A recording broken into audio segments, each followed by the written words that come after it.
লালগোলায় পুলিশে মারামারি, suspend police কর্মী, হাসপাতালের ভিতরে নার্স ও চিকিৎসকদের মারধর, এমনকি কর্তব্যরত পুলিশকেও আক্রমণ করার অভিযোগ উঠল বীরভূমের এক পুলিশ অফিসারের বিরুদ্ধে।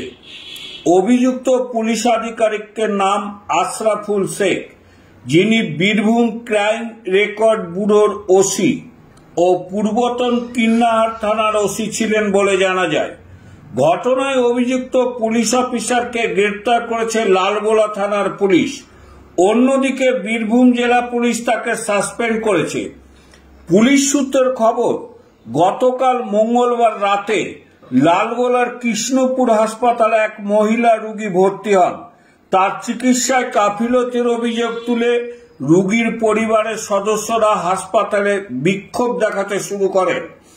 অভিযোগ, সেই সময় ওই মহিলা রোগীর আত্মীয় আশরাফুল শেখ সরাসরি হাসপাতালে উপস্থিত হন এবং কর্তব্যরত নার্স ও চিকিৎসকদের সঙ্গে তর্কাতর্কিতে জড়িয়ে পড়েন।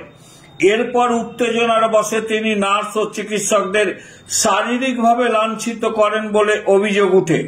ঘটনার খবর পেয়ে পুলিশ ও সিভিক ভলেন্টিয়ার হাসপাতালে পৌঁছালে তাদেরও মারধর করা হয় বলে অভিযোগ।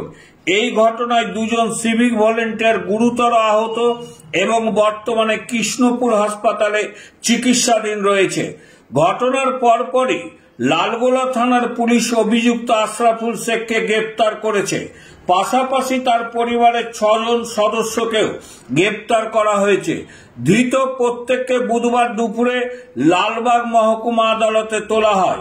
অভিযুক্ত দুজনকে 7 দিনের পুলিশ হেফাজতের আবেদন জানানো হয়েছে বলে লালগোলা থানা সূত্রে খবর। এই ঘটনার পরই বীরভূম যে ক্রাইম রেকর্ড ব্যুরোর ওসি ও কিন্নাহারের প্রাক্তন ওসি আশরাফুল শেখকে সাময়িক বরখাস্ত করা হয়েছে। পুলিশ প্রশাসনের তরফ থেকে জানানো হয়েছে অতিরিক্ত পুলিশ অফিসারের বিরুদ্ধে আইনানুগ ব্যবস্থা নেওয়া হবে এবং ঘটনার তদন্ত ইতিমধ্যেই শুরু হয়েছে। প্রবাহ সংবাদ, লালগোলা থেকে সারিউল ইসলামের রিপোর্ট।